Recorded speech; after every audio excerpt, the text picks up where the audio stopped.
আমার তো সবসময় বইমেলা খুব ভালো লাগে।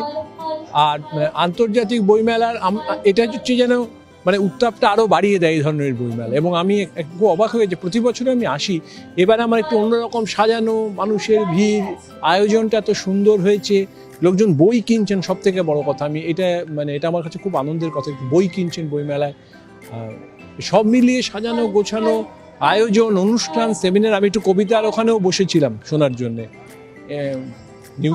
আন্তর্জাতিক বইমেলা অনেক বড় ব্যাপার, অনেক হয়তো বড়, নিশ্চয়ই খুব বড় ব্যাপার। আর এই ধরনের বইমেলা অনেক আন্তরিকতা থাকে। হ্যাঁ, এই ছোট ছোট আন্তরিকতা দিয়ে বড় হৃদয় তৈরি হয়। কেমন ছোট ছোট বইমেলা দিয়ে আমার মনে বইমেলা নিশ্চয়ই আগামী দিনে আরও ভালো হবে। যারা করেন, বিশেষ করে এই বইমেলাটা এত বছর ধরে যারা করে এসছেন, তাদের পরিশ্রম, তাদের আন্তরিকতা, তাদের বইয়ের প্রতি ভালোবাসা, সবটার একটা প্রতিফলন হয়।